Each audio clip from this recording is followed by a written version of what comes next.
अस्सलाम वालेकुम, welcome to class 6 जिसके अंदर मैं आप लोगों को बताने जा रहा हूँ कि वॉल्यूम के इंडिकेटर के थ्रू आप लोग कैसे स्कैल्पिंग के मेथड से पैसा बना सकते हैं। तो वीडियो को स्टार्ट करने से पहले एक छोटी सी अनाउंसमेंट है आप लोगों के लिए कि अभी तक अगर आपने सब्सक्राइब नहीं किया हमारे चैनल को तो यार लाजमी सब्सक्राइब कर लो। इतनी मेहनत आप लोगों के लिए हम करते हैं। इसके अलावा अभी तक अगर आपने हमारा फ्री ग्रुप जिसके अंदर हम रोजाना की बेसिस पे क्रिप्टो की अपडेट्स, क्रिप्टो के signals free of cost provide करते हैं, उसको भी लाजमी ज्वाइन करें।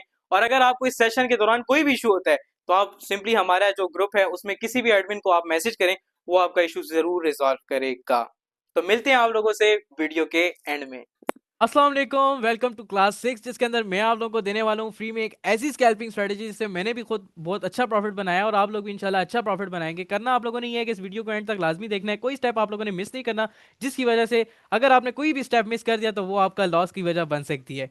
तो अभी तक अगर आपने हमारा फ्री ग्रुप ज्वाइन नहीं किया जहाँ पे हम रोजाना की बेसिस पे free of cost signals provide करते हैं क्रिप्टो फॉरेक्स दोनों के, तो आप लोगों ने करना ही है कि सिंपली डिस्क्रिप्शन में मौजूद लिंक पर क्लिक करना है और हमारी व्हाट्सएप की कम्युनिटी को ज्वाइन करना है। अगर आप में से कोई भी पर्सनल मेंटोरशिप में इंटरेस्टेड है तो हमारे डिस्क्रिप्शन में मौजूद नंबर पर कांटेक्ट करके अपना स्लॉट्स बुक कर सकते हैं।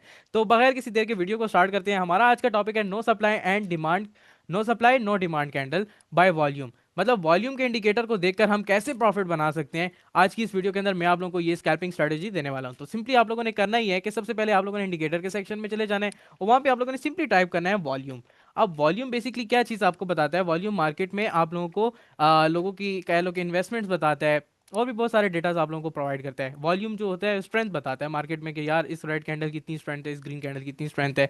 और आउटफ्लो इनफ्लो आपको मार्केट के अंदर इन्वेस्टमेंट्स का बताता है। तो आप लोगों ने ये नीचे जो आपको नजर आ रहे हैं इन वॉल्यूम्स को देखकर कैसे आप लोगों ने प्रेडिक्ट करना है कि कहाँ पे मार्केट ने अभी हमें अप साइड की तरफ मूव देनी है, कब और कब मार्केट ने हमें डाउन साइड की मूव देनी है।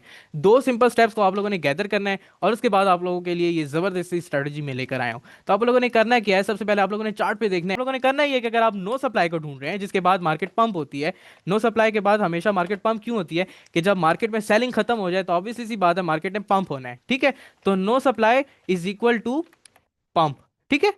और sorry, no supply is equal to pump और no demand is equal to dump. मतलब जहां पे डिमांड खत्म हो जाएगी ऑब्वियसली बात है मार्केट ने डंप ही करना है।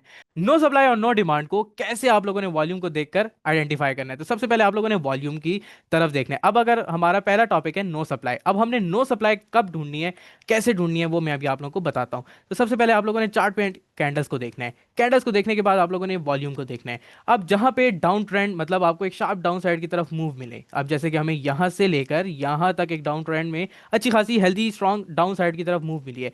अब अगर हमने फाइंड क्या करना है कि हमने एक नो सप्लाई ढूंढनी है। नो सप्लाई कैसे फाइंड की जाती है? कि हमने इस एक रेड कैंडल ढूंढनी है। पहले कौन सी? Red candle. रेड कैंडल ढूंढनी है और उसका नीचे वॉल्यूम देखना है। पर कैंडल आपको वॉल्यूम यहाँ पे नजर आ रहा होगा। अब इस रेड कैंडल के हमने ये देखना है कि इस रेड कैंडल से पीछे जो दो कैंडल्स हैं, इस करंट रेड कैंडल का वॉल्यूम उन दो कैंडल से क्या हो, हमारे पास कम हो। तो इसका मतलब यह है कि यहाँ पे सप्लाई खत्म हो गई है, हम इसके बाद एक पंप एक्सपेक्ट कर सकते हैं। अच्छा, करना आप लोगों ने सिंपली ये है कि जब भी आप लोग एक डाउन ट्रेंड में अच्छी खासी डाउन साइड की तरफ एक बड़ी मूव देखें, उसके अंदर आप लोगों ने एक ऐसी रेड कैंडल ढूंढनी होती है उसके बाद, उस मूव के बाद, कि जिसका वॉल्यूम वॉल्यूम जो नीचे शो हो रहा है वो प्रीवियस दो कैंडल से क्या हो, कम हो। लेकिन पहली शर्त यह है कि आपकी जो रेड कैंडल है, जो आपकी कैंडल है सॉरी, उसका कलर रेड होना चाहिए और उसका वॉल्यूम चाहे पीछे ग्रीन है या रेड कैंडल डजेंट मैटर, बस जो करंट कैंडल है वो रेड होनी चाहिए और उसके प्रीवियस जो दो वॉल्यूम आपको नीचे बार्स नजर आ रहे हैं, ये जो आपकी करंट कैंडल है इसका वॉल्यूम पिछली दो से कम हो। तो ये हमारे पास क्या शो करती है कि यहाँ पे सप्लाई कम हो चुकी है। सिर्फ इस चीज को देखते हुए आपने ट्रेड कभी नहीं करनी। आपने दूसरी कंफर्मेशन अपने पास ये देखना है कि या इधर कोई हमारे पास सपोर्ट या रेजिस्टेंस बन रहा है, तो बिल्कुल हमारे पास यहाँ पे एक परफेक्ट सपोर्ट बन रहा है। अगर हम इसको मार्क आउट करते हैं तो मतलब इसका यह है कि यहाँ पे हमारी जो मार्केट है वो हमारी सपोर्ट पर आई है और वो सपोर्ट पे ये शो कर रही है कि भाई यहाँ पे मेरा जो वॉल्यूम है या जो सप्लाई है मार्केट के अंदर वो खत्म हो चुकी है। अब इसके बाद हम एक हाई अपसाइड की तरफ मूव देख सकते हैं। मतलब लॉजिक्स को आप समझें कि एक सपोर्ट पर आकर मार्केट अगर नो सप्लाई का आइडेंटिफिकेशन देती है कि मतलब मार्केट में सेलिंग का प्रेशर खत्म हो चुका है और अब यहां से करना ही है मार्केट ने यहां से पंप होना है, तो फिर ऑब्वियसली सी बात है मार्केट यहां से क्या होगी, पंप होगी। उसके बाद हुआ क्या कि आप खुद ही देखें कि मार्केट ने आपको एक हेल्दी किस्म की स्ट्रॉन्ग अपसाइड की तरफ मूव दी है। आई होप आप लोगों को समझ आ गई होगी कि जब भी आप लोगों ने एक सपोर्ट ड्रॉ करना है, सपोर्ट ड्रॉ करने के बाद कंफर्मेशन ढूंढते हैं आप अक्सर कि यार ऐसी क्या कंफर्मेशन मुझे मिले कि जिसके बिहाफ पे मैं यहाँ पे ट्रेड ऑन करूँ। तो वो आपके पास ये है कि वॉल्यूम को आप देखें कि आपके पास एक रेड कैंडल होनी चाहिए जिसका जो वॉल्यूम बार्स में हम उसको देखें कि उसका जो प्रीवियस दो कैंडल्स हैं उससे कम वॉल्यूम हो, जो करंट रेड कैंडल है। तो हमारे पास अब ये रेड कैंडल है, इसका प्रीवियस दो कैंडल से क्या है, वॉल्यूम कम है। सिंपली हम लोगों ने यहाँ से सपोर्ट पर भी हमारे पास दूसरी कंफर्मेशन भी हो गई है। अब हमने यहाँ से इसको लॉन्ग में प्लान करना है छोटे से एसएल के साथ। ये मैं आपको करके दिखाता हूँ। छोटा सा हमने एसएल रखा जोन से बाहर, ठीक है, छोटा सा माइनर सा एसएल हमने रखा जोन से थोड़ा सा बाहर करके।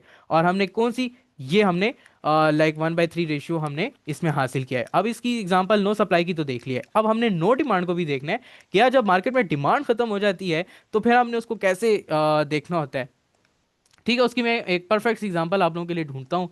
अच्छा, अब हमने नो सप्लाई तो पढ़ लिया, अब हम देखेंगे कि नो डिमांड आखिर कैसे वर्क करती है। तो अगर हम यहाँ पे देखें तो हमारे पास एक परफेक्ट जो है तो रेजिस्टेंस है। अभी तक अगर आप लोग को रेजिस्टेंस ड्रॉ करने नहीं आता तो आप लोग इसी प्लेलिस्ट के अंदर वीडियो नंबर 3 हमारी है जिसके अंदर हमने आपको बताया है कि आप कैसे परफेक्ट तरीके से सप्लाई सपोर्ट एंड रेजिस्टेंस को ड्रॉ कर सकते हैं।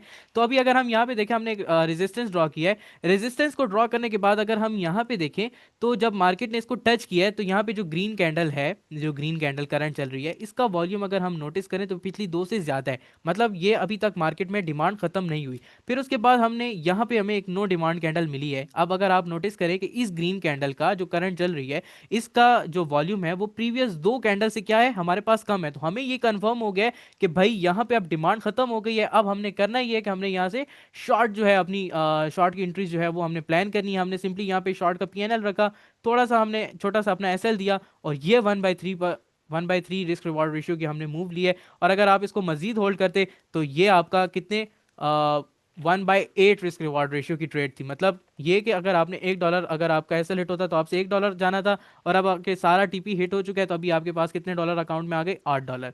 तो दैट्स हाउ ये स्ट्रेटजी वर्क करती है। आप लोगों ने करना ही होता है। सिंपली मैं अगेन आप लोगों को बता देता हूँ कि जब भी आपको रेजिस्टेंस पे मार्केट नजर आए तो आपने नो डिमांड फाइंड करनी है, क्योंकि आप नो डिमांड जब खत्म, डिमांड जो मार्केट में वो खत्म होगी तो उसके बाद सप्लाई आएगी। तो आपने नो डिमांड को कैसे आइडेंटिफाई करना है, रेजिस्टेंस के ऊपर।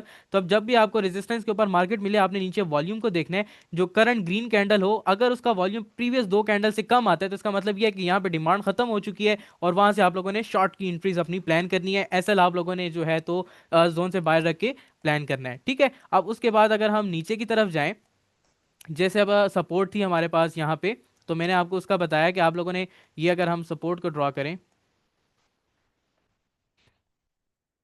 यहाँ पे, अगर हमारे पास यहाँ पे अगर, जैसे कि अब हमारे पास यहाँ पे एक सपोर्ट है और सपोर्ट पे, यहाँ पे इसको प्रॉपरली सही से मार्क कर लेता हूँ। अब अगर हम यहाँ पे देखें तो हमारे पास सपोर्ट है। सपोर्ट पे जब भी मार्केट आती है तो हमने क्या देखना होता है कि यार मार्केट में सप्लाई कब खत्म होगी कि उसके बाद हमें एक पंप नजर आए। तो हुआ क्या कि जब मार्केट हमारे सपोर्ट पे आई, मार्केट ने हमें एक नो सप्लाई कैंडल दी। मतलब ये कि जो रेड कैंडल हमारे पास करंट चल रही है उसका वॉल्यूम पिछली दो कैंडल से क्या आया, हमारे पास कम आया। तो इधर से हमने क्या किया, सिंपली लॉन्ग की पोजीशंस को हमने प्लान किया और यहाँ से हमने जब मार्केट को लॉन्ग किया तो हमें मार्केट ने 1/3 रिस्क रिवॉर्ड रेशियो आराम से दे दिया। सिंपल, इतनी सिंपल स्ट्रेटजी है। आप इसको 15 मिनट 5 मिनट जब जहाँ पे आपका दिल चाहे, लेकिन सिर्फ आपने कोशिश ये करनी है कि 1 मिनट के अंदर आपने इसको यूज़ नहीं करना, क्योंकि 1 minute is kind of very risky. तो आपने 1 मिनट से दूर रहना है। 5 15 मिनट 30 मिनट, इवन अगर आप 4H में दें चले जाएं तो वहाँ भी आपको बहुत ज़बरदस्त ये रिजल्ट देती है। तो अगर आप लोगों ने अभी तक इस वीडियो से जुड़े हुए हैं तो आपको मेरी एक छोटी सी रिक्वेस्ट है कि आप लोगों ने अभी तक हमारा फ्री ग्रुप ज्वाइन नहीं किया तो उसको ज़रूर ज्वाइन कर लें। और अगर आप लोगों को पर्सनल कोई मेंटोरशिप चाहिए या पेड मेंटोरशिप चाहिए तो उसके लिए भी डिस्क्रिप्शन में मौजूद लिंक्स पर आप लोग रब्ता कर सकते हैं। तो मिलते हैं आप लोगों से क्लास नंबर 7 के अंदर, जिसके अंदर मैं आप लोगों को बताऊंगा कि रिस्क मैनेजमेंट क्या होती है।